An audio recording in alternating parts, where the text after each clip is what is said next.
bolehkah kita mendoakan yang jelek-jelek kepada orang yang menyakiti kita Ustaz?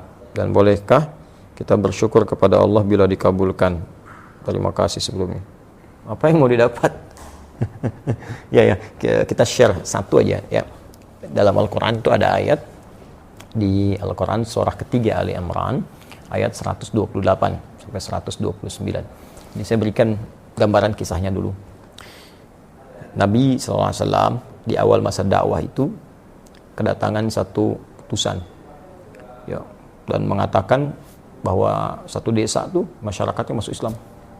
Senang Nabi, lalu minta orang-orang itu untuk dikirimkan dai untuk mengajar. Dikirim oleh Nabi 70 orang, dalam riwayat disebutkan kurang lebih 70 orang penghafal Quran ya, ahli Quran, orang-orang yang menguasai agama dengan baik pada masa itu ya, dengan kadar yang mungkin didapatkan pada saat itu.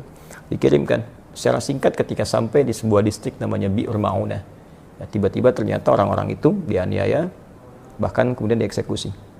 Nah, Nabi mendapat kabar dari malaikat sedang menunaikan sholat. Ada beberapa versi riwayatnya, ada yang menyebutkan sedang sholat subuh, ada yang menyebutkan riwayatnya sebelum ruku, ada yang setelah ruku saat i'tidal, ada yang menyebutkan juga di sholat yang lain ya.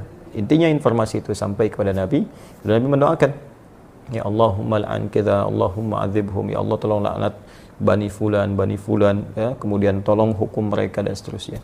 Itu berlangsung selama sebulan. Nah, doanya terasa keras ya, tolong hukum Bani Fulan, tolong hukum mereka, tolong laknat mereka. Apa yang terjadi? Kemudian Allah turunkan Al-Quran surah ketiga Ali Imran ayat 128. Ya laisa laka minal amri syai'un aw yatuba alaihim aw yu'adzibahum fa innahum zalimun. Ya Muhammad sallallahu alaihi wasallam, engkau tidak punya hak ya untuk bisa memutuskan suatu perkara terkait dengan hukuman ataupun memberi petunjuk pada seseorang yang dimaksudkan langsung menanamkan hidayah kepadanya, kecuali itu atas izin Allah Subhanahu wa taala. Nah, namun yang paling indah, Allah ingin memberikan sebuah arahan seperti ini. Ya, ini sifat maksum Nabi. Jadi ini bagian dari sifat maksum Nabi yang kalau di situ ada sesuatu yang kurang tepat, Allah luruskan. Berhak Nabi meminta. Ya, berhak Nabi meminta. Ya Allah, hukum si fulan, berikan hukuman si fulan, berhak. Tapi Allah berikan suatu arahan yang lain dengan hikmah tertentu. Ya, Allah ingin sampaikan bahwa kalau di awal masa dakwah sudah meminta seperti ini, nanti umat itu tidak akan tersisa. Ya, seperti umat-umat yang sebelumnya. Ya, pernah berbuat zalim, kemudian nabinya meminta kepada Allah dihukum, hukum selesai. Tapi Allah ingin berikan sebuah pelajaran bahwa ke depan akan ada ujian lebih besar daripada ini. Maka diberikan sebuah tahapan bersabar, bersabar, sampai kesabaran itu kemudian memuncak, sampai kemudian pada tingkat maksimal sehingga bisa mengatasi tantangan yang lebih berat lagi. Ya, karena kalau persoalan wafat, ajal juga sudah tiba, ya, sesuai dengan ajal. Hanya nanti tentunya ada balasan-balasan dari Allah. Ada yang karena tidak tahu, mungkin bisa dengan itu kemudian diberikan petunjuk untuk bertobat. Ada yang sengaja melakukan, Allah kirimkan kemudian hukuman, nanti akan turun kemudian hukuman-hukuman berikutnya. Bukan berarti pembuat kesalahan tidak kemudian diproses. Ya, bisa diproses dengan hukum yang berlaku, tapi ada mungkin golongan-golongan tertentu yang tidak tahu dan ikut-ikut di dalamnya. Bagaimana hukum seperti itu? Maka Allah turunkan tadi ayat, setelah ayat itu turun, maka Nabi merubah doanya. Perhatikan doanya. Allahumma hdini fi man hadait, wa afini fi man afait, wa tawallani fi man tawallait, wa barik li fi ma atait. Ya. Kalau kita jamakkan, Allahumma hdina fi man hadait, wa afina fi man afait, wa tawallana fi man tawallait, wa barik lana fi ma atait, wa qina syarra ma qadait. Allahumma hdina fi man hadait, ya Allah, mohon berikan aku hidayah, berikan kami hidayah, dan tempatkan kami di tempat-tempat yang orang mendapat hidayah. Wa afina fi man afait, sehatkan kami ya Allah, dan tempatkan kami di tempat orang-orang yang sehat. Jadi, kalau Anda kerja di tempat orang sehat, Anda bertetangga dengan orang sehat, orang itu dapat hidayah, di kantor dapat hidayah, jadi baik orangnya. Wa tawallana fi man tawallait, palingkan kami dari apa yang Kau tidak sukai, dan tempatkan kami di tempat-tempat orang-orang yang berpaling dari apa yang tidak Engkau sukai. Barik lana fi ma atait, berikan keberkahan pada kami ya Allah dari setiap pemberian-Mu. Ya, indah. Ya, wa qina syarra ma qadait, dan jauhkan kami dari segala keburukan ya Allah, segala keburukan yang mungkin kami dapatkan dalam kehidupan. Ya, Engkau telah tetapkan ini buruk, berikan kami kemampuan untuk menghindarinya. Jadi berubahlah ke arah doa-doa itu. Jadi baik, jadi baik, jadi baik.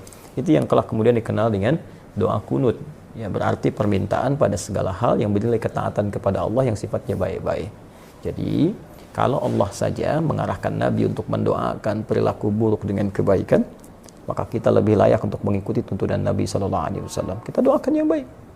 Ya, toh mohon maaf dia mencela kita itu, celaan dia, ketika keluar celaannya itu sudah memberikan pahala kepada kita. Kenapa harus dengan mencela kembali sehingga mengembalikan pahala yang telah kita dapatkan? Nah, yang kedua, kalau hati kita sudah lapang dengan memaafkan, bukan berarti persoalan dia selesai. Persoalan kita dengan dia diselesaikan oleh Allah. Allah akan lupakan beban-beban pada diri kita tentang dia, dihapuskan. Jadi kita nggak capek mikirin dia hilang. Tapi kalau dia belum minta maaf kepada kita, persoalan dia dengan kita belum selesai. Dan dia akan berhadapan dengan Allah di hari kiamat nanti. Jadi nggak ada ruginya, kita dapat pahala. Ya, yang kedua, transferan dari dia tadi, kemudian kita dilupakan oleh Allah tentang perkara dia. Yang ketiga, dia tetap punya urusan dengan Allah sampai dengan hari kiamat. Dan berita baiknya, jika Anda mampu melapangkan hati untuk memaafkan orang lain pada hal yang terkait dengan pribadi Anda, dan tidak terkait dengan turunan hukum yang lain. Ya, turunan hukum maksudnya kalau utang, ya, kalau memaafkan itu bukan berarti utangnya lunas. Ya, tetap kita maafkan, misalnya berlaku kelirunya, utangnya tetap kemudian diselesaikan.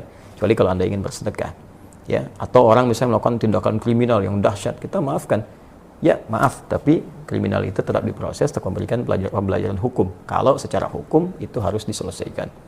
Nah, kalau Anda bisa lapangkan hati seperti ini, maka Allah janjikan di Quran surah ketiga Ali Imran ayat 133 sampai 134. Wasari'u ila maghfiratin min rabbikum wa jannatin 'arduha as-samawati wal ardu uiddat lil muttaqin. Bergegaslah Anda untuk evaluasi diri, minta ampunan sama Allah, dan berharaplah, berusaha untuk mendapatkan satu surga yang luasnya seluas langit dan bumi, disediakan bagi orang takwa. Siapa orang takwa di situ? Amalannya 134. Alladzina yunfiquna fis sarai wad dharra, orang gemar berbagi dalam keadaan lapang ataupun sulit. Kalau lapang berbagi biasa, ini sulit berbagi masih mau. Ya. Nah, wal kadhiminal ghaidha, yang sanggup menahan amarah, wal 'afina 'anil nas, yang mampu memaafkan kesalahan orang lain. Allahu yuhibbul muhsinin, Allah cinta kepada para pelaku-pelaku kebaikan. Barangkali Anda lulus ujian yang lain, ujian sholat bagus, zakat bagus, tapi Allah ingin menguji Anda dengan hadiah terbesar, yaitu surga seluas langit dan bumi. Dapatkan itu, dan disitulah kesempatannya. Kalau hadiahnya kecil, mungkin ujiannya kecil. Hadiahnya power bank, mungkin ujiannya kecil. Tapi hadiahnya surga, setiap yang didambakan, masa harus tantangannya ringan. Semoga Allah memuliakan kita. Terima kasih. Assalamualaikum warahmatullahi wabarakatuh.